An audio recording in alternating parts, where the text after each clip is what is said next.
Hi, guys. Welcome back to another week, another episode of Unlicensed. If this is your first time tuning in, my name is Jill. I am the host of Unlicensed, and this is the podcast where real women write in anonymously about anything that they're dealing with in their lives.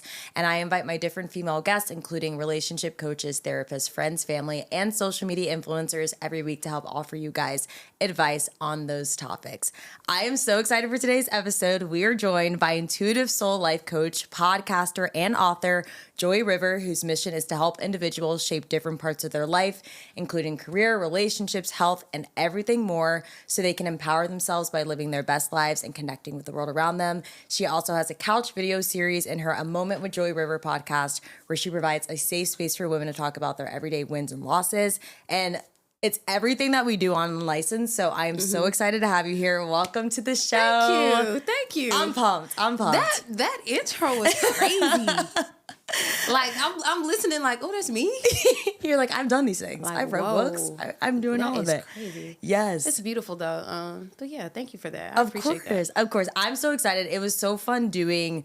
I love these episodes, doing research and learning more about the people that are coming on, because you guys have such like an extensive amount of expertise. So we're going to hop into the episode, learn more about you, and then we'll go into the advice for the day too. Okay. But my first question for you is, I noticed that you got your certification in life coaching back in 2019. Something that I find really interesting about that year is I feel like 2020 COVID, everyone was getting certifications, everyone was quitting their jobs, but it seems like you actually got started on this life journey of yours before 2020. So talk to us about why you wanted to pursue, getting your certification for becoming a life coach. What made you passionate about doing that? Let's dive into that first. So, that's life brought me there. My parents are pastors, so I've always been in a spiritual space, and watching them help the community, I think it's just like in my DNA to serve. So quite naturally, I wanted to serve people. I wanted to help people. I love talking to people. I love hearing their issues and different problems, and then seeing like this golden light out of it. Yeah. And saying, we find a way out of that. It was always a pleasure to just, at a young age, like 6, 7, 8, 9, like always just being intuitive. And I think as we get older, life kind of starts to blind us with a few distractions. And I was distracted for a while with quite a few things that were not healthy for me at all. And going through that dark space, I literally, I can remember I was in college and I had been doing some things I won't say, but I noticed that I was like vibrating super, super low. And at the time did not understand what even a frequency was, vibration was, pattern cycles. I just wasn't in tuned in that way in my adult years, I'll say. And so I believe like there was this yearning for more. And so I went back home, left college, went back home, and I was like, Mom, I think I need to come home. And I stayed there for a while. And I just remember always having the feeling inside like, you could be better than what's happening. And I've always helped people, my friends. I've always noticed that I've always had advice, even if they didn't take it. I'm giving it. Yeah. But in that was the gift of knowing that some people weren't ready to hear it. And I was just learning things as I went. And I ended up getting evicted one time. And that is what led me to Reiki. It led me to meditation because I needed something to soothe me. Church was great. But when I got home, I was alone. And so I ended up looking up different things to do that resonated with my spirit. And life coaching was one. Reiki was another one. Meditation was another one. I started doing yoga. I mean, I just dived all the way in. Yeah. And now I call it soul coaching, though. Love. Because the life coach was great. But I noticed that everyone will walk away like, oh, you touched my soul. You touched my soul, Joy. Like, you said some stuff that hit my soul. And so when they said that soul word, I was like, I'm a soul coach. Like, I love that. We go a little deeper than just life. Like we're hidden here for real. Yes. Because it Yes. could start off like, okay, I want a better job. I want my business to grow. How can we do that? Mm-hmm. And then it's just like, okay, so what happened in childhood? Like, what's up? Why you feel? And it just always goes deeper and deeper and deeper. So that's what led me to do that. But prior to COVID and during COVID, it helped a lot of people. I'm sure, especially, it's so beautiful the timing that you did begin that journey for yourself, because a lot of people did need that in 2020. You were mentioning, dealing with these struggles in college, and I feel like so many people especially felt that in 2020. So it's really cool the work that you're doing, and I want to learn more about your balance between religion and then like spirituality as well. I was reading on your site that you said something that really helps you with your clients is patience, and you feel like patience is something that God has given you. So how do you live your life and go about balancing religion with spirituality, and how do you bring that into your practice with soul coaching too? I honestly, I have to be honest, I don't think I balance them. I feel like it is what it is. I feel like they're one, honestly. I don't have to choose. I never have to choose. Yeah. God is in every single thing that I do. Every single thing that I do.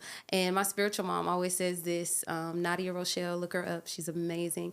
She always says, I'm one with God and I can never be separate. And God will never separate itself from itself. It just will not do it.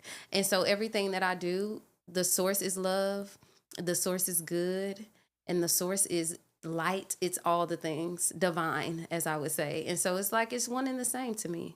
I don't separate them. If I'm praying, if I'm meditating, God is in it all, so Yes. that's how I go about it. That's how I flow.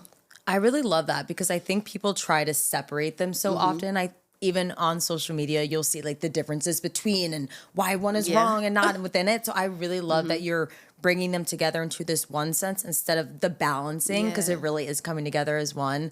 So beautiful. As a soul life coach, you're helping people obviously navigate these life paths and get over a lot of obstacles that they have in their life.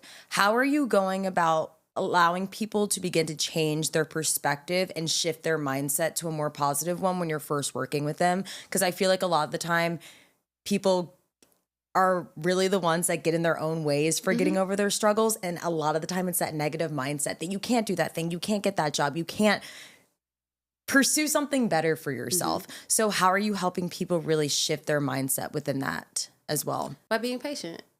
That's how I help them. But like I said earlier, my training came from my friends. They never listened.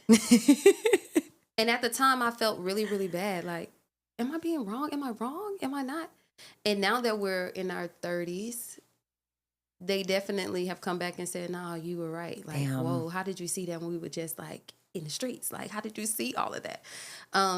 So when people come to me and they're first they come to me. That was the sign that you needed help. But when you come to me 9 times, the first one, they never need help. Everything's good. Right. But I know that because I've already dealt with it 10 years ago with my friends. And because I've seen the transformation in them, I know it can happen for everyone who comes there that says, oh, I'm okay. I'm good. Okay. And I just go, okay, great. So let's talk about this. And you just go deeper and deeper and deeper. And you just kind of create that safe, soft place for them to land where they go, okay. And I literally just had a client yesterday, a word. I'm very intuitive. So a word or a color or a person will come to mind and I'll say it. And 10 times out of 10, I'm right. But they'll do this thing where it's just like, I don't know. And then yesterday a client was like, all right. Okay, Joy, dang it. I'll talk about it. But it's like, I just wait. Wow. Yeah. Like I'm really I turn into the mother. Like, and I literally am unconditional love in those moments where I'm just like a vessel being used. Yeah. Just to hold space, like literally just hold them. Even if they're acting like a baby. You need it still. Yes. Today we're gonna hold you. Because you probably haven't been held in years in the most sincere way. Yeah. So when they come to me, I make sure that that's what they're getting. And then the more they come back, the sterner I get. I'll say that is it doesn't always remain there because we gotta grow. But in the beginning, I do offer a whole lot of love. I think that's really important that you're creating that safe space. But after some time, you are bringing forward a little bit of that tougher conversation with them of like, how are you maybe playing a role into this, whatever that looks like, because people do need to be held accountable in some of the own things in their lives. How do you go about holding some of your clients accountable? Can you give an example, not necessarily diving into their own situation, but how do you specifically hold someone accountable? Because I think that's really good advice for people listening in today of if they're helping a friend or they're working with a family member or anything, and they're noticing that they're maybe falling into a victim complex a little more and not taking accountability, and they don't know how to necessarily navigate that. I'm really interested if you could give some advice on how they can do that. I have a story. A person walks in and I go, "Ooh, okay." And when I'm in my sessions, God just kind of, I have a pen, paper, and I'm writing whatever I hear, whatever I see. And so I'm just like, okay, sadness. And she's like, mm-hmm. And so I'm like, and you're tired. Mm-hmm. Heartbreak. Mm-hmm. And I'm just like, okay. And she's just like, whoa, you're getting, like you're really writing that down right now. And I'm like, yeah. And I'm like, so what's happening? She was like, well, I'm sad because I had a really bad breakup. And I'm like, okay, you had a bad breakup. You miss this person? Yeah, I do a lot. And the accountability comes in when I'm like, intuitively, I go, this person's with someone else. And then they go, okay, yeah. I said, so we put ourselves in a position to not be wanted, to be abandoned, and then to abandon our own needs for someone else because I don't want to be lonely. So it'll go there. It'll go. And 9 times out of 10, they'll be so in love that they can't see that they put themselves in harm's way. And then we just put the mirror up. And I literally made her stand in the mirror. Yeah, and like, no, I'm choosing me. Yes. And go get someone who is for you. He's going to choose you, and you don't have to be in a situation where you're ever second best or the side person or anything like that. Yep. Your mind is so beautiful. When you gave the perfect example just now of with this person you were working with, sadness, heartbreak, are you seeing images in your head? Are you looking at them and looking at body language? Are these things just coming to you? Like they walk in the room and immediately you get like a download. I know with some people that's what they might say is, especially in like the spiritual world. What does that actually look like for you? I'm fascinated by this. I hear and see a lot of things. Okay. But if a person's really coming for help, I will say it's easier for them to not say a word, and I get it. But if they have a wall up or a block up, it's a little harder. But I can notice the block and go, why are we hiding? Like, it's safe here. Come on out. It's cool. But I hear words, see colors. Wow. I definitely feel the emotion. So that's how I get sadness, because I feel it in my stomach, or my heart will start beating really fast, and I know it's not me. So it's almost like God uses those as signs and symbols for me to connect with the person in front of me. That's super cool. Yeah. It's like a superpower of like empathy to a different level though. Yeah. So sick. It's so cool. A part of your background too, I know you do couples coaching, intimacy and dating coaching, creative energy meditation, and individual coaching. What made you want to do all these different types of coaching? And is there one that makes you feel the most fulfilled when you're working with specific clients? Like, does energy, creative energy meditation, you leave in like, I love all of these, but this is my wheelhouse. This is what really makes me feel like this is my purpose. Or are they all on the equal level of, I just love helping everybody with whatever they're dealing with, and these couples are individual, whatever that looks like? What does that look like for you? I would say all, because I'm like 100% in there, Mm-hmm. like present in all of them. The creative ones are fun because we're painting or coloring or doing something like that. So it's really not a lot of talking. It's more so a person needing time to get back to the child in them. People who haven't had fun in a while. People who haven't just been able to be free. Even if that's, hey, Joy, we're going to be at the park. I just want to talk, or, walk, or... So those are cool, but I love the intuitive coaching. So cool. Energy balancing, Reiki. Like, it's to see their bodies leave lighter.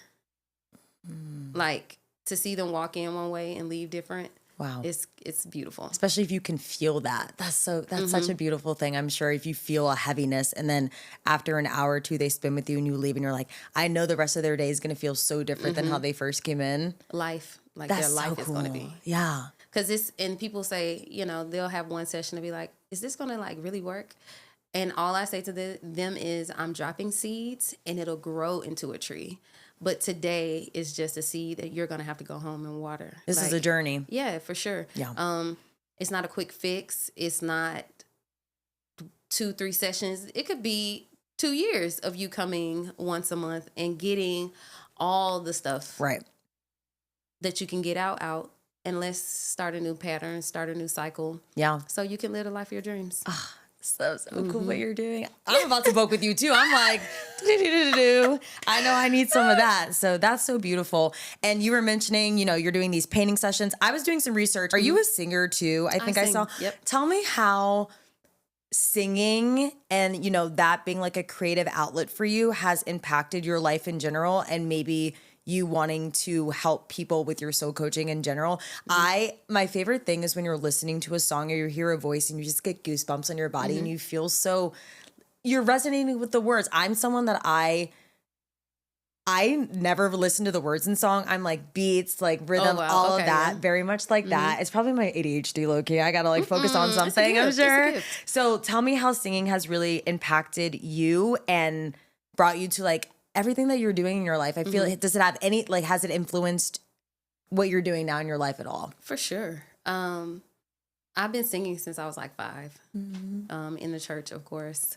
I've sang all over the world behind different artists. Wow. It's literally been my career forever, honestly, until recently. Like, it's been singing, it's been music, and then now this spiritual energy that that I deal with. But music, I feel like it opened me up in a way, just being vulnerable, being on stages, so being confident. Yep. It allowed me to hear and see and just feel. I feel like musicians, we are some weird people.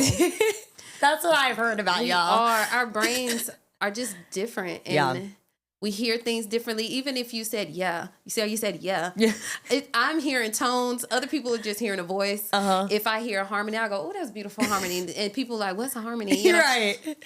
But the way that people feel when they hear music is what we get to give them. But we get to feel it too. So I feel like it's more expansive when we give it to ourselves. So to be the giver of the sound is like a powerful thing, especially, it's a really beautiful gift. Yeah. And it's taken me a long way, all around the world, literally. Yeah, you said all around the world, all these people. It's so cool. You've probably been able to see so many cool places, meet so many cool people, and also just collaborating with people on the same level that get it. Like, I know you just mentioned the harmonies, and some people may, Julie, what the fuck? But the people that get it are going to be like, yes, and then this, and you all so cool to be in. Yeah, okay. Y'all start harmonizing right off the beat. I know it's happening. Such a beautiful thing, and I love everything that you're doing. My last question for you is, you have 2 books I read, The Art of Love and then Maximizing Your Single Season. Tell us about your decision to put on the writing hat, write these books for couples and singles, and specifically within this sense, either discovering themselves or, working with their partner and realizing best communication styles. What made you want to write on top of everything else that you're doing? Was it just another creative outlet? Have you always loved writing, kind of similar to singing? You just are able to see the world in a different way and it impacts you positively in that sense. What made you want to write and become an author also? Because those 2 in particular, because I feel like people just jump into love without really asking a lot of questions.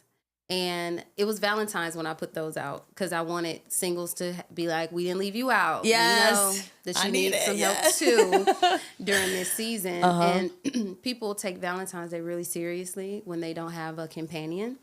And so that maximizing your single season is just buying those roses for you. I just wanted people to know give you what to do just in case you don't know. I'm not going to assume you just know how to date yourself. Right. And so that one is for the singles to learn how to date themselves, learn you. So when you do find your person or that person finds you, vice versa, you don't adapt to what they like. Y'all just merge what you two like. Yes. If you like rock music, he might like soft jazz. But now we just have a merge. We just merge it together. It doesn't mean you stop liking your thing and just like all of his stuff. Mm-mm. No. Or you don't even know what music you like, so you just like soft jazz now because he likes Right. it. Mm-mm. So it's just a book to bring you into your own awareness, like, you know. And Yes. the other one is for couples, Yeah. because couples also have the same issues where it's I'm with him, I like her, yeah, I like him too, yeah, that's my baby, that's bae, that's but there's no conversation about some real stuff, like. And so there's questions in there that you can ask your partner that get to the roots, and I mean the roots of both of you as a person individually. Very cool. And you can kind of know your partner in a different way. Yeah. So please go look at those, y'all, because it's some questions in there on your next date night. Yes, put it in. No, the Use 'em. maximizing the singleness, especially, that's so cool. I've talked about this on the podcast before, but I am someone who I'm very sure of myself in a lot of ways, but when I'm dating, it's very easy for me to begin to take on the interests or likes of someone else. It's the people pleaser in me, but also I do love relating to people. But a big thing is the people pleaser. It's like, well, I want him to not leave me, so I'm going to take up this. Girl, I don't like watching football, etc. So what am I doing? So I think it's so important for women to hear that, because you don't want to get lost and codependent on someone if you're not fully 100% sure of yourself at the end of the day. Yep. Love that you have that. Yep. Because your person might want to go play a video game. Yeah. And you get sad because they're not with you, and it's like, no, what do you like? Go do what you like to do now. This is y'all's moment to go enjoy the things that y'all enjoy separately. Which is perfectly okay in a relationship to have different likes and diving into them individually without each other. It's okay. Having that independence still is so important. Yep. I love that. Go check her out. I'm going to let you plug everything at the end of the episode. Okay. But that's a perfect segue into our episode. That's actually a good segue because we were talking about dating. And today's sponsor is Plot Twist. This is the dating app that allows you to team up with a friend, putting connection and safety first. We've talked all the time on Unlicensed about why women are so reluctant, I will say, to go and try the dating apps. One is general anxiety. You're nervous about going on a date, putting yourself out there. But the biggest reason is safety. You're meeting up with a stranger. You have no idea who they are. And a lot of the time you think to yourself, man, if I just had my best friend with me here, this would be so much better. So this is the app that allows you to team up with a friend, and you're matched up with other pairs to go out into the dating world, making it more fun, more social, and ultimately safer. What's really cool, it was founded by two female healthcare providers. Their mission is to tackle the loneliness epidemic by focusing on emotional, physical, and social well-being. So if you guys want to get back into the dating world, if you're ready to make your start, head to the App Store, type in Plot Twist, or head to my Instagram bio at Unlicensed Advice. Use code Unlicensed, and we'll get started today. All right, guys, back to the episode. You don't know how excited I am for this episode. I've been wanting to do an episode on this. I've been doing Unlicensed for almost 4 years now. I've been wanting to do this for almost 4 years. Oh, but wow. I haven't really been able to find anyone so far to connect with this. And when I was first doing my first season, I was like, I don't know about what we're about to talk about. So I need a real expert in this field. So guys, today we are talking about soulmates, twin flames, kindred spirits. We're talking about the differences between them. If you've maybe had a soul connection like this before, debunking any myths that people might have. So this person wrote in and they said, I went out with friends last Saturday and met this guy and we hit it off immediately. So much banter, lots of tension, and really good conversation throughout. It wasn't just flirting. We actually got to know each other on a deeper level. What really threw me is how familiar he felt, like I've known him forever. I genuinely have never experienced that before. I was telling friends I think he might be a soulmate, but they said that based on some of the things I mentioned, he might be more of a twin flame, which I've heard isn't always a great thing. What's the difference between twin flames, soulmates, and kindred spirits, and how can I tell what kind of connection I have with this guy? We're going to have some questions. We're going to have some fun. I'm ready to dive into it. I think to start off the episode, before I have questions about each of the one, if you could just give a definition of a soulmate, of a twin flame, and of a kindred spirit. So all the other questions that I asked you throughout, people have a good basis of what these things actually are. I know some people might have an idea of what they are, but they don't really know. So let's dive into that first by breaking down what these three different things are. Okay. So soulmates, let's start there. Those are your people who you really want to build with. And it's not just romantically. You can have more than one soulmate in this life. know that. Okay. You can have more than one. They can be your best friends. They could be, if you want lovers, do your thing. But it doesn't have to be romantic or intimate in that way, sexually.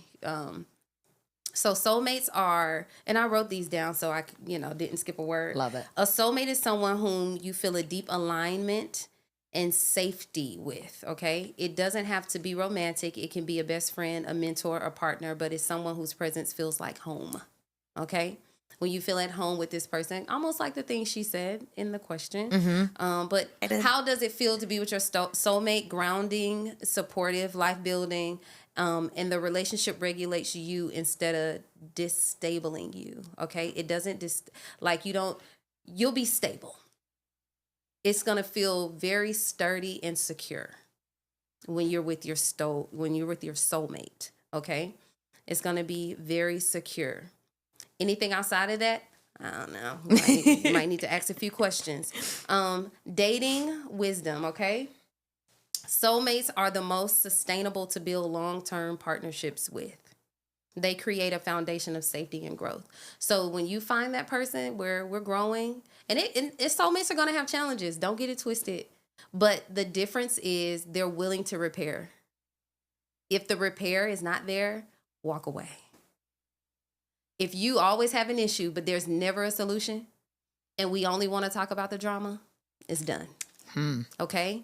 But your soulmate will always try to find a way to fix it. And I mean, it will get fixed, though. And we won't be repeating the pattern of drama. It'll be a consistent pattern of repair. Okay? Kindred spirits. Yeah. A kindred spirit is someone who shares your values, worldviews, frequency. They feel like family instantly. Okay? How does it feel? Like laughter, creativity, sometimes brief, sometimes long term, but it's always significant. Okay? In the dating realm, some kindred spirit connections can evolve into soulmate level relationships, but many are seasonal. Okay? There to remind you you're not alone in how you think or feel. So a kindred spirit could be there for you, like your high school friends. Those are kindred spirits. You might see them again and it'll be love. You know what I'm saying? Yep. Nothing's changed. There's no beef. We just had distance. It's those type of things. But if you meet your whole high school boyfriend, y'all might rekindle some things because it's a little sweet love. You know what I mean? But that soulmate is a little deeper because they want to build life with you. Like, okay? And twin flame. Twin flames get a bad rep. But I feel like we've all met ours once or twice in life. Oof. And maybe a lot for me. Okay? I have, for real. But a twin flame, I just call them mirrors. Yeah. That's where we are right now. That's who we are right now. Even if that's a liar, manipulator. The twin flame is going to expose you, your wounds, your insecurities, and it's going to be so intense. You're going to feel like you are in love. You're going to feel like this is the one. He's mine. She's mine. It's going to be real like, territorial, okay?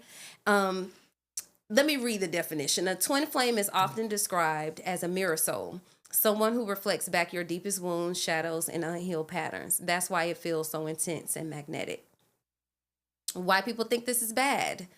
The intensity can be mistaken for love when it's really your nervous system dysregulated. Ooh. Okay? The pain can be romanticized as destiny, which keeps people stuck in unhealthy loops. If you love me, you'll stay. Oh, you're supposed to be my ride or die. What you mean? We got to go. You're not going to take that? No. Nope. If it doesn't feel safe, it's not. And you'll feel it in your body. Like, you'll know when you're home and when you're not home. When something is like, I don't know. When it's just a good date, but the conversations are horrible, you know that it, So twin flames are not, I wouldn't say they're bad. I just think they're teachers. They come to show us what we don't like so we know what we do like. And normally it's very intimate and very high frequency passion. But look deeper. and really ask yourself, is this what I want? Like in totality, not just one specific area where it's good. But when those conflicts arise, is there accountability? Or is there, you like that too? You just like that. Or is that... I feel like you're speaking to me right now. Like I'm thinking of someone in my mind and I'm like, it's spot on. Okay. Your soulmate is going to say, oh no, I'll hold you there. I'll hold you in that space. No, babe, that's just an insecurity, but we're going to work through it. That's a soulmate. Not, I ain't do that to you. That's how you feel. How you feel ain't got nothing to do with me. You need to work on that yourself. That's the twin flame. Yep. And then both of y'all go, you right. All right, cool, let's go eat. No, we can't do that, y'all. I'm telling you, your twin flame will see you sad and will be like, come on, man, get up. Let's go get a drink. Your soulmate is going to say, let's breathe. They'll put their hand on your chest and they'll call you back home to yourself. They will ground you. They will make sure you don't have any distractions for your pain. They will sit with you, walk through your pain with you, and remind you of how fabulous you are, even in your stuff. That's a soulmate. Yes. Not fun. It's the person who gets down in the mud with you and like brings you back to life. Because a lot of times people say, you got to bring yourself back to life. Sometimes we need people to hold space for us. And those soulmates, they'll rock you like a baby. Absolutely. And not make you feel like one, you know? Oh, I love that. I'm taglining that. I love that. Yeah. Okay, that breakdown was amazing. I feel like I learned even so much more from that too. I have so many questions with this. So I'm going to start with some more general ones and then we're going to dive into like specifics of this. I first want to start with just generally the difference between chemistry and compatibility. This person's mentioning in the prompt, you know, lots of tension and banter, but they obviously connected a little bit more deeply. Can you explain the difference between chemistry and compatibility? Because I think a lot of people, and by people I mean me too, will confuse them or think that chemistry means that we are compatible in every single way because we have sexual tension and we laugh and all of these things. But then when you get to know that person, you're like, you might not be aligning with some of our morals, values, etc. And so what's the difference between the two? And do you need chemistry and compatibility in a soulmate connection? I think you need both. But the difference, I believe chemistry... it's just like that, like the deeper level, like your soul parts. And that compatibility is like, oh, we both like baseball. We both like chicken. We both, you know. But that chemistry is something that is like, it's when the chemicals just mesh together and they just feel like home. It's in that chemistry part where you go, Or y'all don't have to say much, but you feel it. It's almost like that. Unspoken with the eyes. Yes. Unspoken with the eyes. I have a question to you about the eyes, actually, too. There's this saying, and I'm asking you like all the spiritual questions I have today while I have you. There's this saying that eyes are the windows into the soul. Like you can see someone's intentions and inner truths and everything by looking at them in the eyes.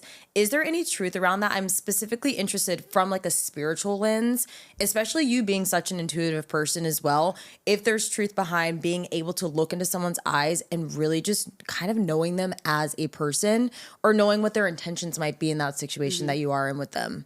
The eyes say a lot.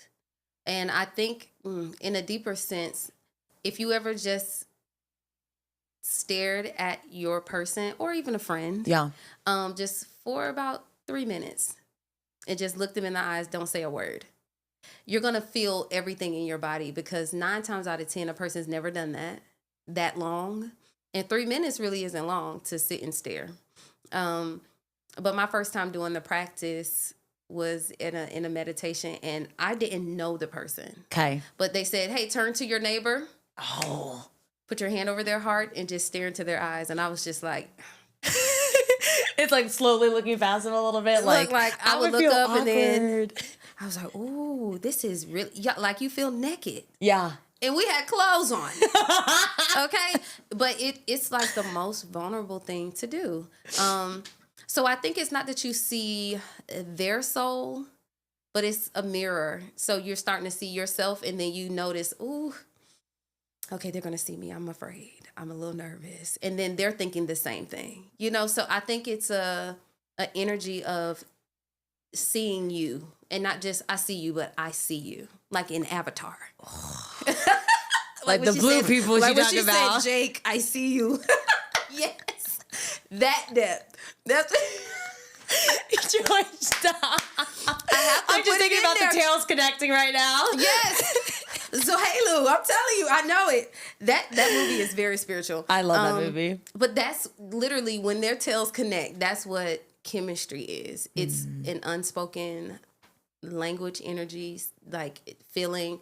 And when you look in somebody's eyes, like as a practice, which I make most couples do, it brings them back, because you can kind of see like, okay, they're just like me. They're vulnerable. They're very soft, and they're open to this new experience. Yeah. And so it's kind of like you will see their soul, but you'll see yours first though, before you can see theirs. And that's what makes people uncomfortable for real. Is like when you have to look back at yourself and like, ooh, I've been pointing the finger at you the whole time, but Nope. now all my shit's coming out too. Yep. I love how you mentioned that you were at the retreat and you had to look into this person's eyes, the stranger, which is so funny to me, because there's such a deep level of connection I think that you probably made in that moment. What advice would you have for women who are pursuing someone romantically or being pursued romantically? Maybe it's a crush, maybe it's someone they met at a bar, and your advice for them connecting deeply so quickly. I see all the different types of advice in social media now that some people are like, it's great to connect. If you have that instant connection, lean into it. And then in the other side on therapy TikTok, be cautious. No one should know your story until the trust is built. What advice would you have for someone wanting to connect so deeply, so quickly? And again, it depends on people's intentions, right? There might be someone doing that for manipulative standpoint, but I'm more in the lens of someone who's trying to connect genuinely. What advice would you have for women specifically on connecting quickly with a romantic interest? Intensity is not intimacy. Oh, I like that. Consistency is. Okay? That's what we're looking for, consistency. We're not looking for the butterflies in the beginning. And then there's an old saying that's saying, real love doesn't feel like butterflies, it feels like home. So if you're always nervous around this person, just kind of breathe and check that too. Like, just figure out, why do I feel so nervous all the time with them? Why don't I feel safe? Why don't I feel soft, grounded, calm? But that intensity isn't just intimacy. It's a sign to pause for me. And that's what I tell most women. Pause. It's been 2 days, baby. You're already all up and down. It's only been 2 days. Yeah. And it's okay to like somebody and really be like, oh no, I like them. This is good. But ask questions. A lot of us just jump into it without asking questions. And a lot of us also jump into it without asking ourselves questions like, who are you? What do you actually like? Are you looking just for a label? Are you looking to cure loneliness? Are you looking to expand your life, your journey, your destiny? Or like, what is the intention of your dating? What are we doing? Yeah. Honestly. And am I repeating a pattern? Do I always meet him? Do I always love him in 2 days? Do I always feel like he, like, is the pattern patterning? We got to figure out the pattern. Yep. And I had a friend, definitely, every time she met somebody, she'd be so excited. And I'd be like, I'll give it a week. There comes that intuitive. I'll give it a week. Yep. A week. It probably less. Day 6. Probably less. He didn't call me in like 2 days. Yeah. It was a lot. So we have to pace ourselves. And if it's for you, it is for you. Yes. You don't have to do too much in the beginning. You don't even have to take a lot in the beginning. All the gifts firsthand, just be like, hey, we don't need that right now. Even if it's a car, just give them the keys back, girl. Trust me. Do not take that Mercedes-Benz out. Take the car on the first date. It's just certain things that we have to start questioning and flowing, but being mindful. Flowing, but being aware. Being in your divine feminine to receive, but also having that balance of masculine energy to hold up the logic and go, okay, if I like him and he likes me, we'll make it work. there's no push or pull. There's no tug in this. We're just flowing. And if it doesn't work, thank you for coming by. I let you go now. Yes. Yeah. It's I just don't think we ask enough questions. I think we just go with the feeling of, this is nice. I'm not by myself. He's fine. And we forget like the substance. The logic of Yeah. asking and making sure this person is truly compatible with you and looking for the same thing that you're looking for. Because all the time, I think, especially in dating, women will avoid those questions because they're trying to hang on. 9 times out of 10, knowing that the answer, you already know the answer. Yes, you do. You just don't want to ask. First date, and I tell people that on the first date, you know Always can tell. what you're dealing with. Always can tell. With that intuition gut point, what does that look like in a soulmate connection?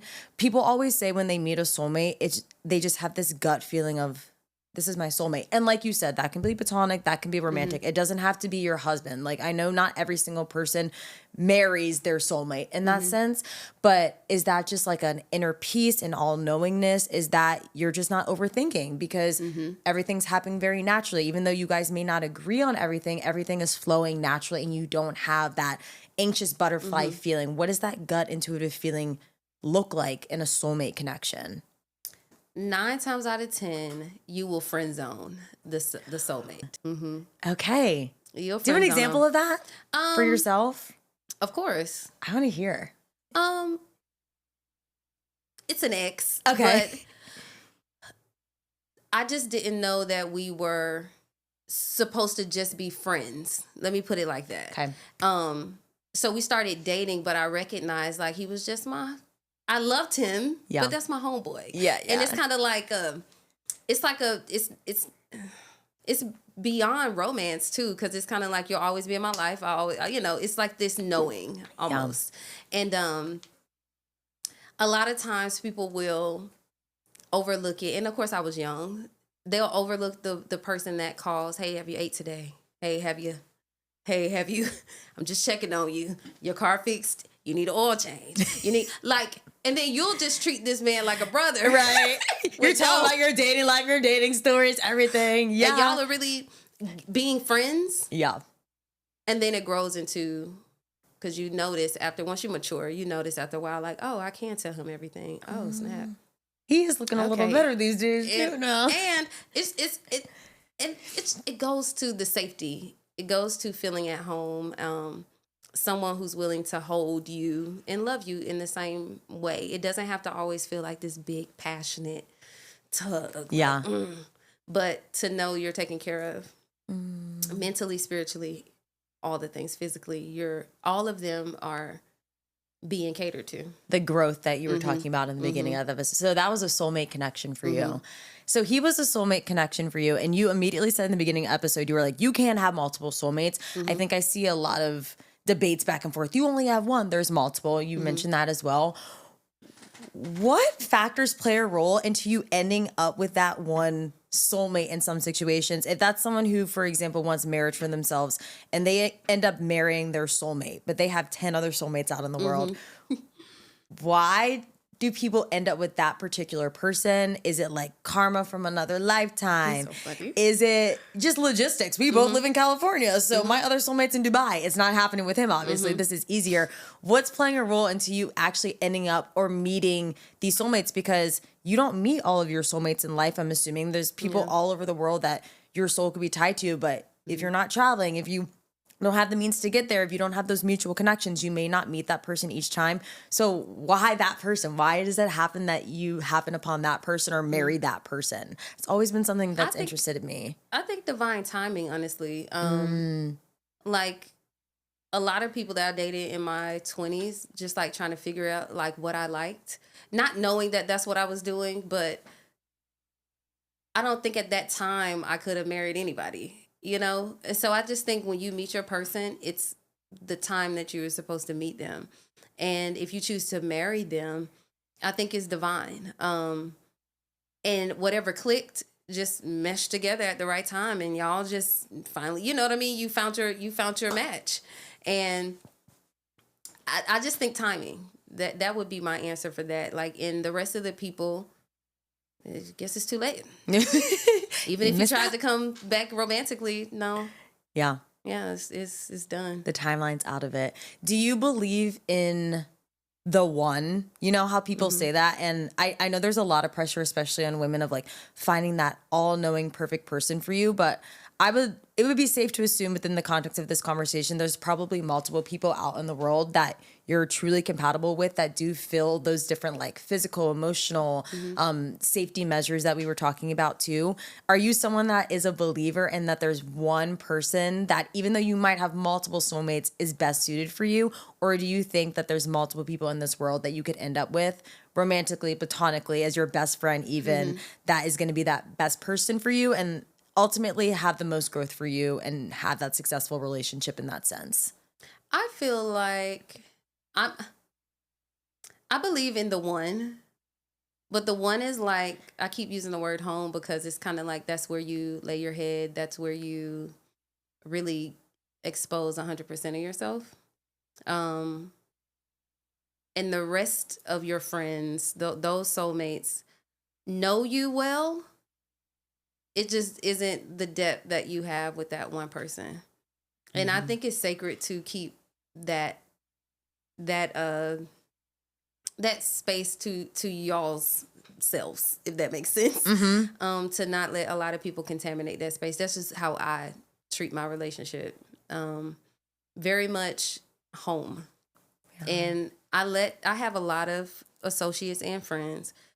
And I consider a lot of my especially my best friends, those are my soulmates. Those are my girls. We're going to do life and the next life together. So I love them to pieces.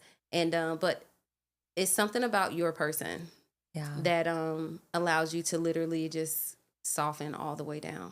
That inner peace, that inner knowing.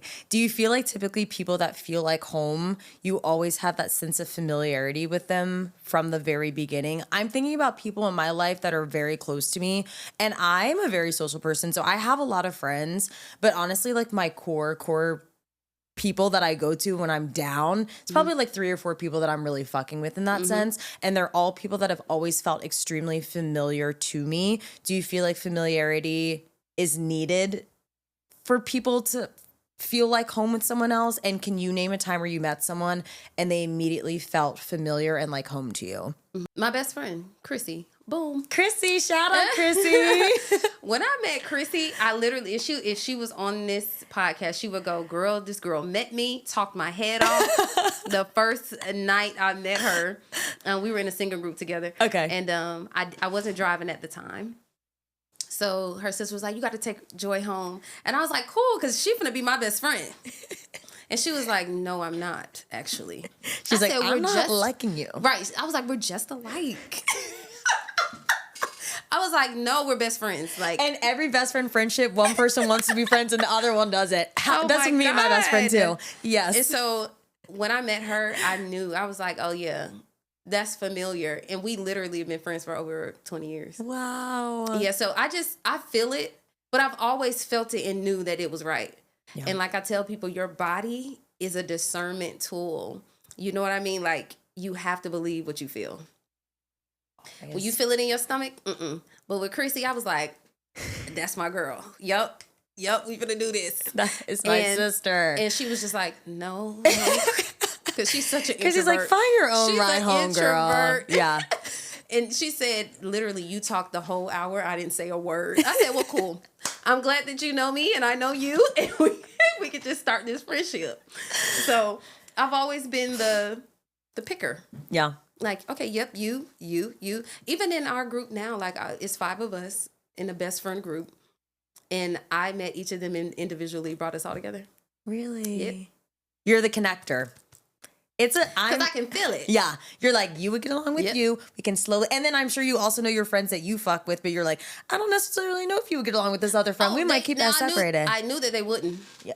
Oh, okay. Yeah, I did. I knew they wouldn't get along, but I did it anyway because I feel like after a while, what happens? Now we're all in a group chat. It takes some time, but it got there. Yeah, because I saw it. I was like, no, it's fine. Yeah. Because they're literally all alike. We're all alike in some ways, but all totally different at the same time. So, and those are the best friendships, though, because you have those similarities, but then you can grow and learn from each other because of those differences that you have in personalities or interests.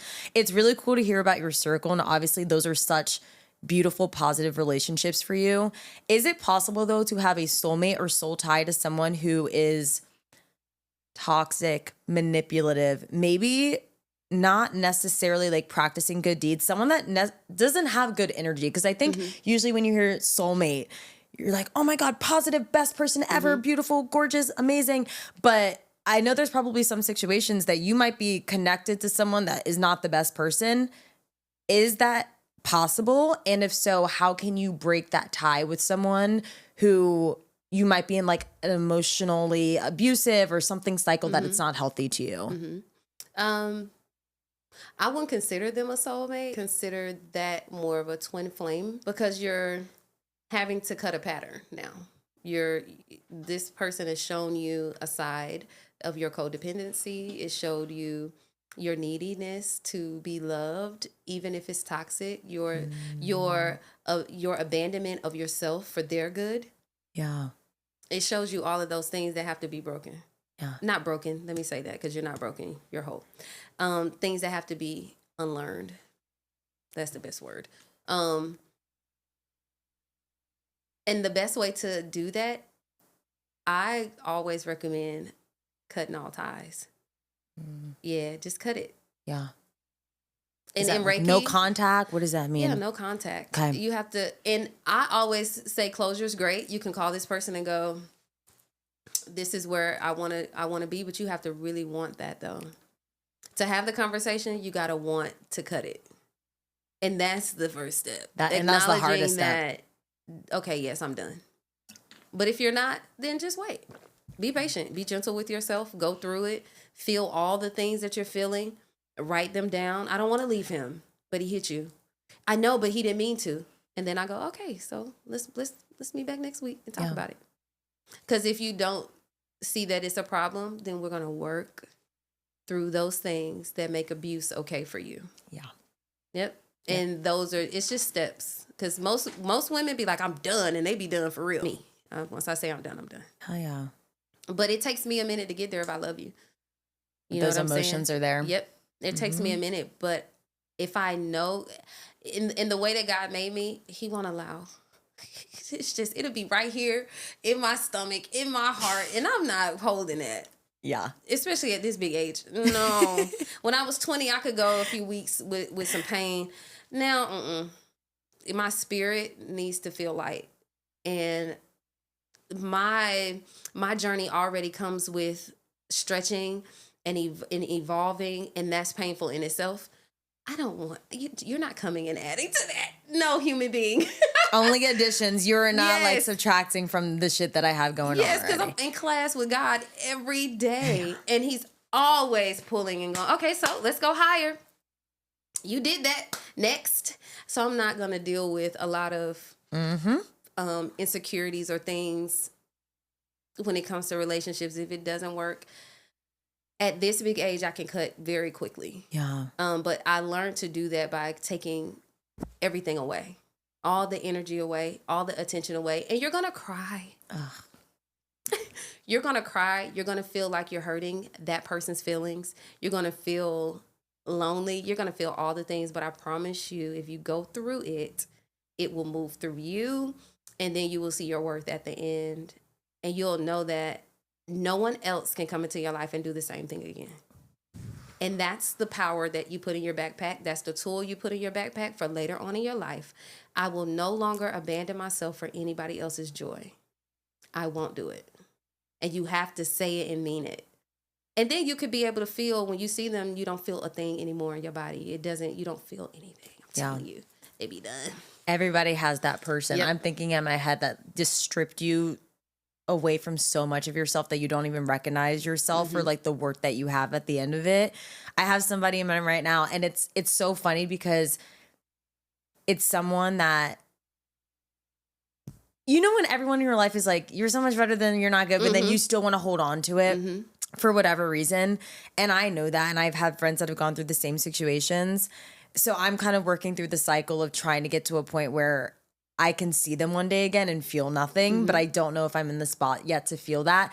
And I love what you said about having the patience with yourself to do that, because I think nowadays people are like, well, just cut it off and keep it moving. That's so hard for people to do. it is. And then when they cut it off, I'm telling you, 2 weeks later, they'll probably reply to that person or do something 10 times worse because it was so drastic in the way that they did it.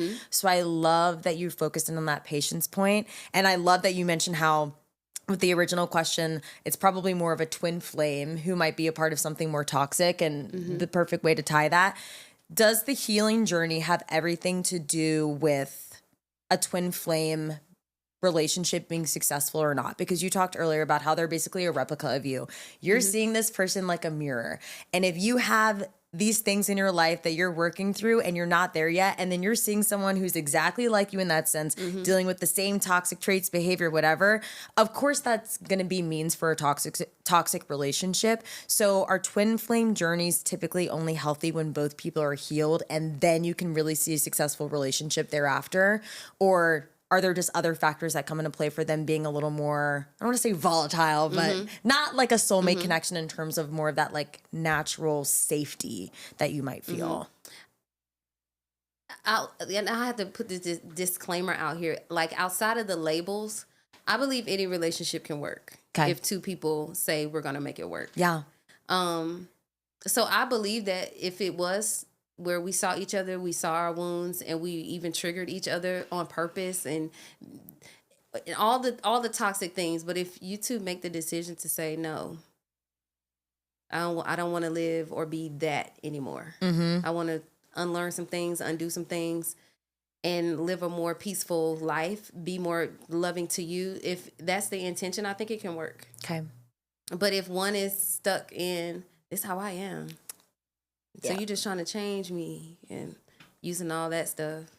You knew who I was when you met me. Okay. I'm going to know you right over there. Just as you are alone. I'll see you across the street from now on. Yeah. Yeah, so I think if two people do anything and agree, it's going to work. Gotta put the work in for that to happen, and put the ego down for that to happen too. Have you ever met a twin flame before? Of course. What did that look like for you? It was fun. That's what you said at the beginning, like a very fun relationship. Like y'all could get into anything together, basically. Bad stuff too. Stuff I didn't need to be doing. Yeah. Yes. It was fun. But I cannot say that it would be fun today if I did it. Not at all. I love myself a whole lot more than I did back then. Wow. And I want to live a long time. So all of the habits, all the patterns, all the things that I was doing to people, I was like really, really manipulative, like, and didn't know that at the time. I just thought that I could talk and people listened. Like, I was like, every time I say something, they listen, like, you know, but it wasn't coming. I used that, especially in college. I used it like to get what I wanted. Yeah. But even with men, like, I mean, you knew how to work it. You know how to get them. Yeah. And going through the journey of like purification, you just never want to go back to, once God showed me, I had this dream for a friend though. And I said, I had this dream about you. God, like you were on a surgery table and God was calling you to preach. And literally he said, I'm going to take your eyes out, put them on the table, and God took his eyes, gave them to you, and when you got up, you had the eyes of God. And he was just like, he was like, whoa. Now he's preaching. Are you for real? Oh, for sure. For sure. I'm not going to say his name. Yeah. I let him tell that story. But, that's and then cool. here's the beautiful part. I'm sorry, I left this part out. There were sets of eyes on the table that he could choose from.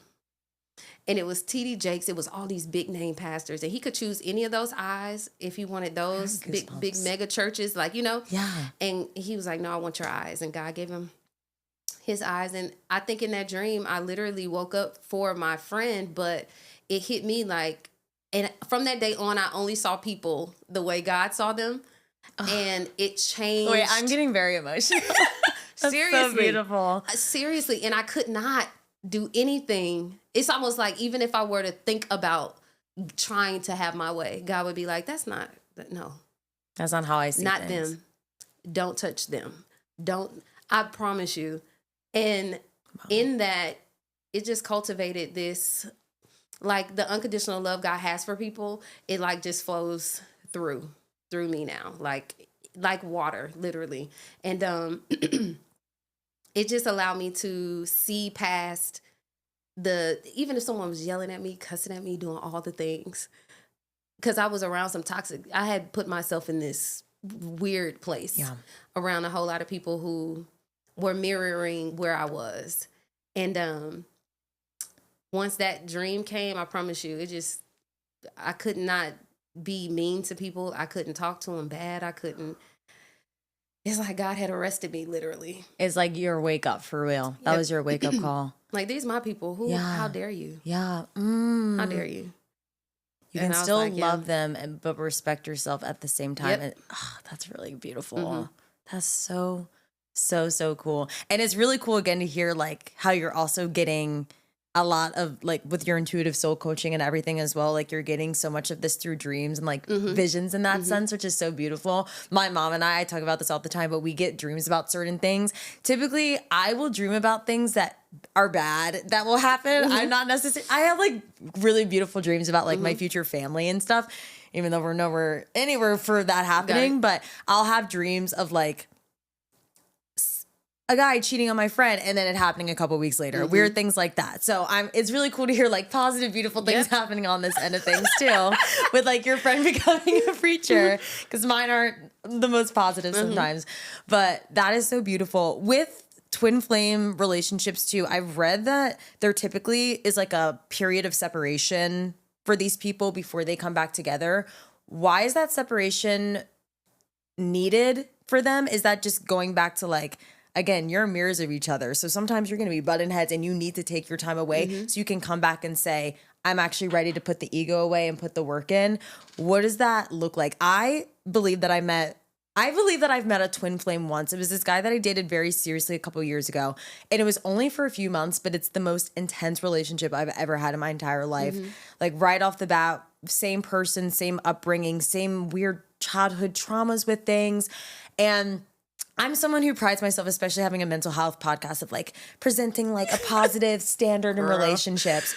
But when I say I was being toxic as fuck, looking back in so many of those situations, and I really did see so much of myself in this man, honestly, looking back on it. So we had a little bit of separation. We were like kind of friends first.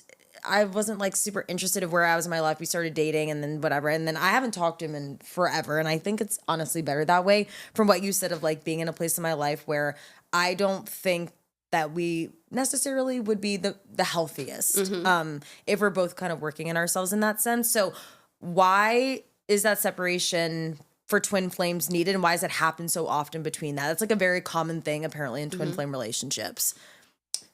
I've never gone back to mine though. But if a person does go back, I think it's because it's still familiar. It feels good. Because your twin flame is like your what do they call the person? Not ride or die, but the person that does all the bad stuff with them. Partner in crime? That one. Yeah. Yes. That one. That is your partner in crime. And if you want to backtrack, go back. They will help you. Yes. Okay. But I'm not saying that it won't work out. I'm just saying there are going to be some unhealthy patterns still there. And if both of you haven't grown from those or did the work to move through that, it's going to be the same result. So I think the space away, I just think they do that because it gets rough. But once it calms down, it's like, but I really like them. Oh. And then you go on the roller coaster continues. That cycle continues. Where you at? What you doing? I'm praying. Leave me alone. I'm praying. She said. Leave me alone. But sometimes you go back. And even if you do go back, it's okay. Yeah. Yeah, it's cool. Like, relax. It's fine. We all do stuff that we never, that sometimes we don't find favorable, but be gentle. Like, life is about lessons. Yep. And I'm here because I don't like people to repeat the same one. Ooh. And I know that could be my ego talking, like, I just don't want you to repeat it again. Yeah. We know where that ends up. Like, and if this person hasn't changed and you don't feel it, then they haven't changed. Because you always know when you enter into that relationship again, if they're truly changed for the better, if they're just lining up their words with what they know you'll take Yep. and stand for in that sense. I really like that you brought up like the cycle of old wounds, because a question I actually have for you is, how can someone tell the difference between a soulmate connection and then a trauma bond? Because I think in soulmate connections, right, you hear a lot of the time familiar, beautiful, or maybe even a twin flame in that sense too, like beautiful connection, deep, you know. And a lot of the cases, a lot of women especially, like, oh my God, this is like my person, like we connected so deeply, they know about all the shit that went down in my childhood, all of these things. But on the opposite side of that, that might just be like you reliving like old wounds and going through like old traumas, the cycle that you mentioned. Are there like telltale signs of when you can tell it's a soulmate connection, twin flame connection versus a trauma bond? Yeah, to me, yes, I can feel the difference. Okay. But once again, when I was younger in my 20s, no, I didn't know the difference. I just thought we connected on that thing. Yeah. Which is true, but it's a trauma bond. Let's just use for an example, both of us hate our mom. Okay. If we both hate our mom, there are gonna be some things that we do to each other, and we're both gonna sit there and go, yeah, my mom just sucks. Yeah, mine too. Can't stand them. Oh my God, give me a kiss. But your soulmate, you're gonna say, I hate my mom. Don't say that about your mom. That's the only mom you got. You only got one. Let's fix it. What can we do to fix it? Well, there's no fixing it. She's an addict. She's this. She's that. So let's go talk to mom. They're gonna urge you to tackle the thing that you are so afraid to tackle. They're not going to allow you to sit and talk about your parents. They're not going to allow you to talk negative about yourself. They're not going to allow you to talk negatively to anyone else. They're going to literally look at you and go, oh, no, that's not what we're doing. And they might end up breaking up with you because it's not aligned. So it's best if you do meet a soulmate and they're helping you with those old wounds to open yourself up to heal. Yeah. Because they're there already. Your trauma bond friend, y'all both gonna be stuck. Talking about how much you hate your mama. Yep, both of y'all eating popcorn. not popcorn. Not growing. Yeah. Just like those kernels holding on to hate, growing. resentment, holding on to all that stuff, and nobody knows that we can let it go. Yeah, but your soulmate's gonna challenge you. Your soulmate's gonna hold you through it. That's beautiful. Even if it's your friend. Yeah. They're gonna say, no, we can't do that. No. And I think that's good because a lot of people think with soulmate connections, y'all are going to agree on every single thing and you don't argue whatsoever. How does arguments or having different values and beliefs actually strengthen a relationship within a soulmate connection? Because people all the time are like, soulmate, you guys are going to agree on every single thing. I'm like, that's not true. That's not any kind of relationship. Can we debunk that? And can you provide some more information of why it's actually important to have those differences and that you are going to argue with a soulmate and how that can actually make for a successful relationship? Conflict is healthy when there's always solution. So I think even if it's not y'all agreeing on the same thing, but there's some mutual solution where, okay, this solution works for me and this one works for me. Okay, this works for us. Yep. That is when you know it's healthy to disagree. And then the disagreements normally are because they do one thing they don't do it your way. But I feel like it's best to open up to accept their way, your way, and then they accept your way. It's kind of like, and then it just grows. So there's no lack in any area. So I've learned now that when we don't agree, that's an opportunity to learn something new. Instead of it being, I'm not doing that. It's just to learn something new, learn a new way to do it. And then you're honestly learning communication styles. You're learning how to communicate. You're learning how to respond. You're learning so much that you don't want to miss those keys or those tools because you feel uncomfortable. Yeah. It's just stay. And soulmates are always going to challenge and stretch you. Yeah. They're going to, because they want what's best for you. And they're not going to let you settle. Soulmates won't. Twin flames, you don't want to go to work today? Cool. You don't need that job anyway. They're right up in the bed with you. I'm taking off too now. You don't need that job. You too good for that job anyway. They don't even respect you over there. Don't listen to them. Because they want to hang out all day. No. But your soulmate is going to say, okay, you don't want that job? Let's build one. Let's build, what kind of business you want? You want to do a podcast? Let's get all these cameras. Like they're going to go and help you build. You're leveled up with them. Yes. Even if you're not their level, they're going to be like, okay. But it's best if you notice, y'all, women, if you notice that this is a person and you need to grow to get to where they are, do not be afraid. Do not be intimidated. If God blessed you with someone who can teach you how to grow and become the businesswoman, become the homeowner, become all the things that you dream to do, stay, learn, and grow. Every relationship is not going to feel like butterflies and passion and all the things I have come to learn. It is work. But this work is beneficial for you, for your future, for your legacy, for the people that are coming after you. Okay?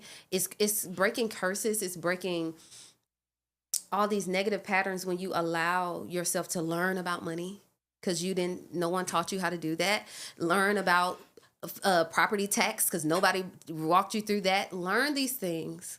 And God sends you these because you prayed about having a house. You prayed about owning a business. So he's going to send you someone who's going to allow you to do that and teach you how to do it and then love you through it. Stay. Stay. And it's going to be uncomfortable because you're going to feel like, oh, they think they know more than me. They do. And that's okay. And that's okay. You're learning. Yeah. Let that person be a teacher. I think women struggle with that sometimes. Yeah. I don't know if it's like media or maybe just watching, moms kind of running the house in that sense. But sometimes you want to be the one that you're already on that level and the man needs to kind of catch up to you. If that's like, and a lot of the time I think we see that with like emotional maturity. Like, oh, he's young. He's going to learn though. But you might be missing out from someone who's already on that level. And you're like, actually, I have some work to do. Because when someone's up there, you're like, shit, I got to get my stuff together. Yep. And that's very uncomfortable if you're used to relationships where you're never the one that has to level up and you're constantly trying to bring the potential from someone else up. But now once it flips, because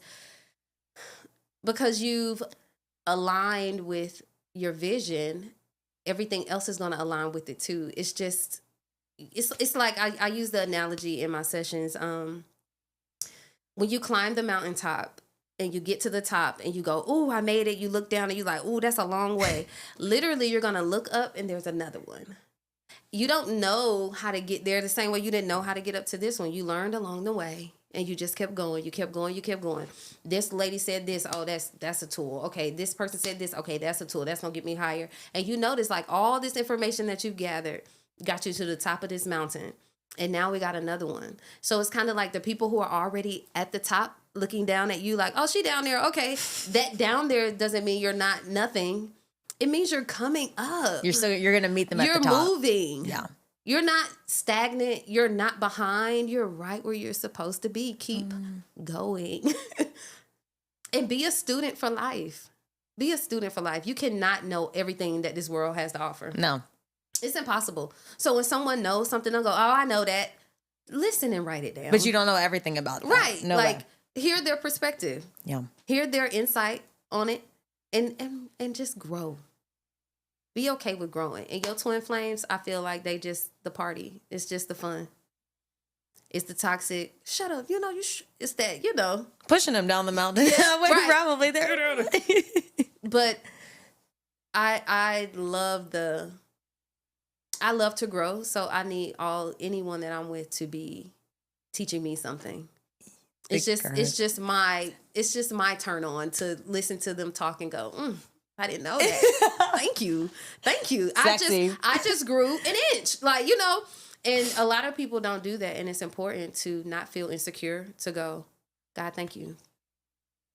Because now I got an in-home specialist. I don't have to go out and buy this information. I don't have to go out and ask somebody for something. It's right here. Listen, take heed. Continued growth is beautiful. And I honestly, is actually a perfect segue to my next question, because I feel like a lot of people who are skeptical about everything that we're talking today, there's like, you're almost stunting your growth in that sense, because you're just so unwilling to even want to pretend to believe for a day that you're missing out on all of these things. I was looking at this 2004 study. Researchers looked at two implicit theories of relationships. One was the soulmate theory, so finding a person who fulfills you or completes you, everything we talked about today, versus the work it out theory. This is finding someone who you care for and are willing to work with to find and keep happiness. Kind of like a believer versus non-believers in that sense. People that are like, oh, there's no soulmates, but you got to work. And we talked about how work is important within that, versus people that are like, no, this person's completing me. We're working together. And still, research actually showed that people who held the soulmate theory had a greater level of relationship satisfaction. Why do you feel like people are so unwilling to believe in things that we're talking about today and so skeptical about things that we're talking about today, even though research is genuinely showing that they're happier in some of their relationships too? Why do they think that way? Why are they unwilling to be open-minded, I should say? Yeah. Because that was going to be like my this. answer, because they're closed-minded, but it could be quite a few reasons why they're closed-minded. You know, they might have met a soulmate and it didn't work out. They could be hurt. It could be that a lot of people just rather not believe in stuff because it's like expectation and they don't want to be disappointed. Like it's so many reasons why a person wouldn't accept soulmate, which you don't have to. But I believe in manifestation, so I feel like you say something, you look for it, it will find you. Yeah. Like, seriously. And if a person's like, oh, I want my soulmate, I want somebody I can grow with, I want someone who will challenge me, I want someone who will give what I've always given, and you say that, you'll find it. Yeah. Yeah, you will. And a person who doesn't believe in that, it sounds like a lot of hurt, a lot of resentment, a whole lot of, don't come this way, a lot of walls, a lot of everything. Yeah. So funny, because in the interview they were talking about how it's probably a lot of people who went through divorce and they thought that this was the person that they were going to spend the rest of their lives with, and then they get divorced a few years in. I do think it's a lot of hurt, and I think that's something that people don't think about that much anymore. They're just like, oh, whatever. But in reality, when you look at the why, it's usually like, oh, maybe I had parents that got divorced when I was super young. Maybe I was dating a guy for 5 years and we got engaged and then he cheated on me, and that was the end of my dating experience. There's usually a why behind why you're unwilling to be more open-minded. And I love that you brought that up.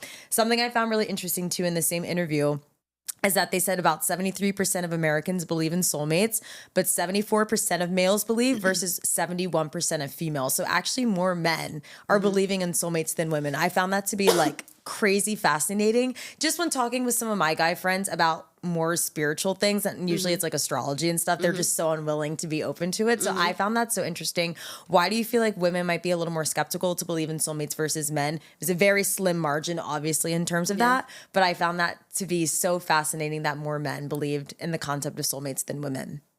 I think just naturally we're receivers, so we take on a lot.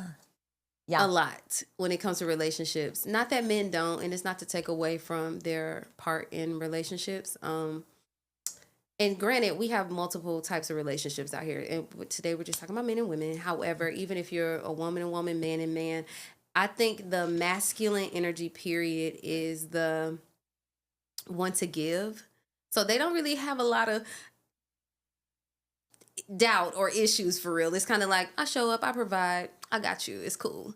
Women are like, ooh, we gotta have this baby, we gotta, there's a lot of things that come with being a woman, and just monthly, you know what I'm saying? Like, so I feel like we're more careful at times to go, soulmate? Like cautious in that sense like, of that. Okay, are you willing to take all of me? Yeah. Like all of me.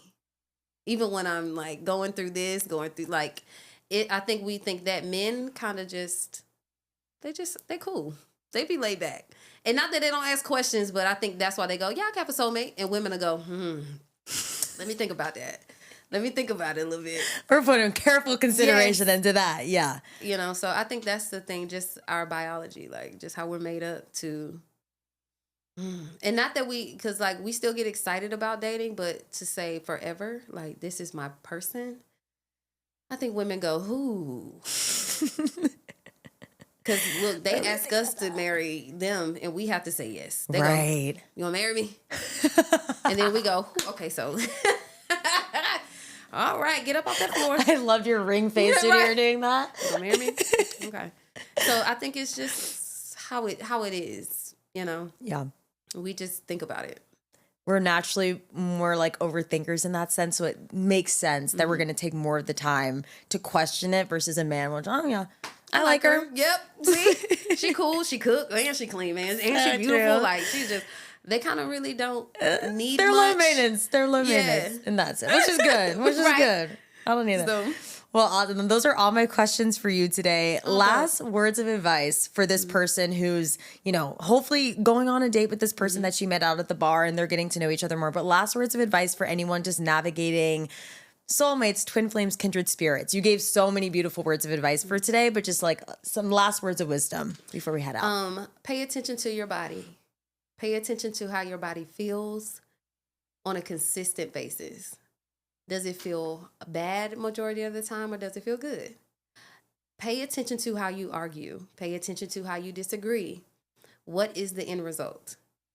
Is she always looking for a solution, or is he always wanting to stay in the drama? Does the anger feel better than peace to these people that you're dating?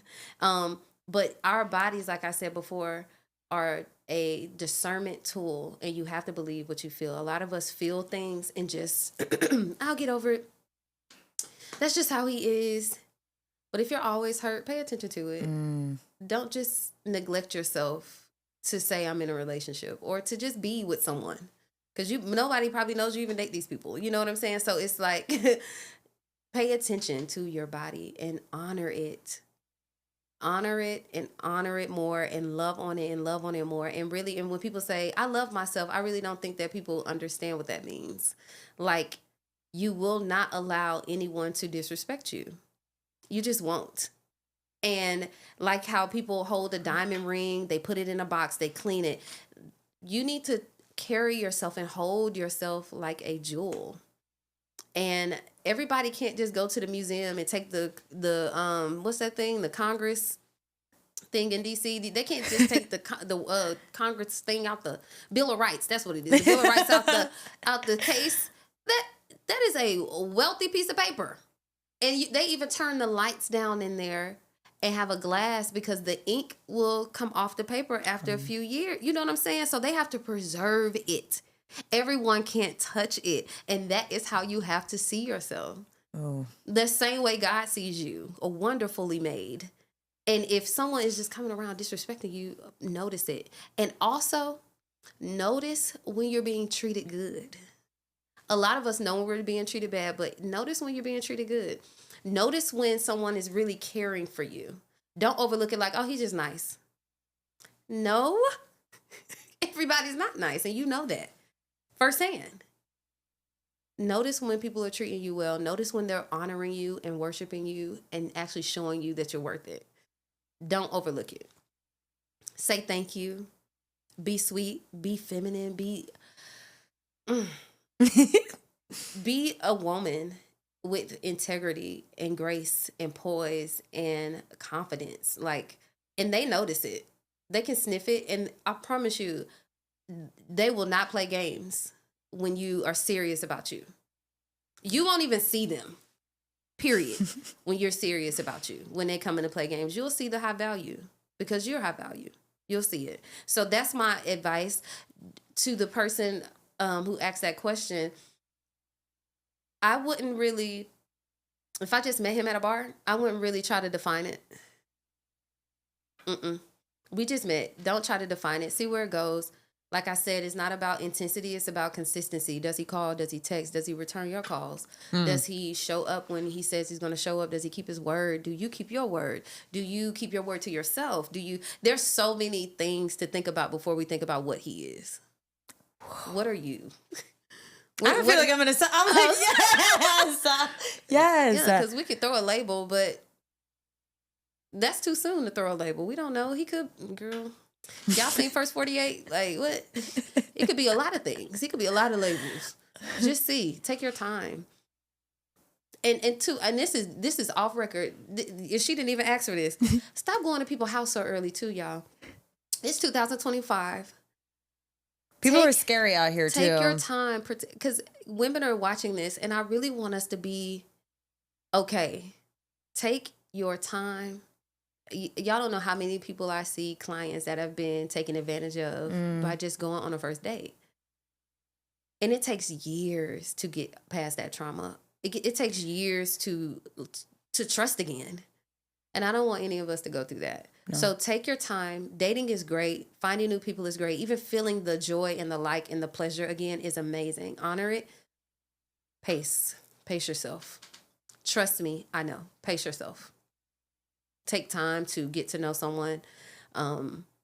Take time to really see how they interact with their family, with their children, with their moms, their dads. Take their friends. Do they show up? Even homeless people. How do they treat them when they see them?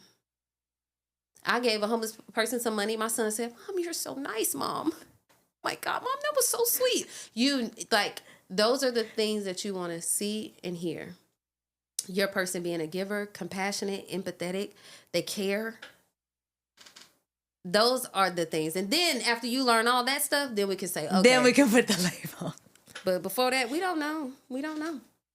Best advice. Get to know them before even putting the label on it. Yes. And save a lot of emotion for when it's time for it. A lot of us just, it feels so good. And just save it. You don't have to let him know how intense it is. You can feel it because that's just a natural feeling. Yep. But give it a week or two before you actually start to put names on it. I love that. Mm-hmm. I love that. It'll save you a lot of mental energy because it's so easy to want to go right. Oh, this is the person. And then 2 weeks in, you're like, well, we're not aligning. He's not calling. He's hooking up with other people. I'm not, which is fine. But again, just differences in what you're looking for and ultimately what you want in your life. You have to ask all those questions. Yep, you do. Y'all, I know you had fun today because I did. Joy, I'm not kidding. Aww. This was so fun. Thank and you. You're amazing. I had a good time. This was so fun. We've been talking for almost an hour and a half. Let the people know where to find you, your coaching practices, any of your creative projects you're working on, social media. Look at that camera. Let them know where they can find you because they need to work with you. They need to work with you. I am Joy River. I'm a certified soul coach. I am a Reiki master teacher. I am a meditative instructor. I am a sound practitioner. Right now, I am working at Heal Thyself Atlanta. If you need any type of session when it comes to spirituality, healing, anything, you can hit me on, let's see, my website, www.creativeenergy.life, okay? And you can book me there. And if you DM me on Instagram at JOYRIVER _ that's Joy River _ DM me. And if you want a personal session where you just want to talk, and I have a button on my website that says I just want to talk, meaning you don't really have a clue about what you really, really want. You just need somebody to talk to. And I don't care if someone ran into your car that day and you need to yell at somebody and you don't have nobody to call. I have people call me just to yell. Okay, so I have a button on there. I just want to talk. I have all the links that you can find. And if you're having trouble, DM me and I always respond. Okay? Yep. Y'all go check her out on everything. Thank you so much for being here today. This was thank you. Unbelievably such a gorgeous episode. I had so much fun. You had me laughing my ass off also, which I love. If you guys enjoyed today's episode with guests like Joy, you know where to find us on all of our social media platforms, all of our streaming platforms, Spotify, Apple Music, Amazon Music, everything. Find me on TikTok or Instagram at Unlicensed Advice. We have all of our fun different video clips on YouTube with the full video of this episode going on YouTube as well. But I love you guys. If you want to write in about anything that you're dealing with, you know where to find that link in bio, that Google form. Write your heart out, vent it out, and I will find a special guest, a female guest who's going to help offer you advice on that topic. But I love you guys, and I'll see you next week.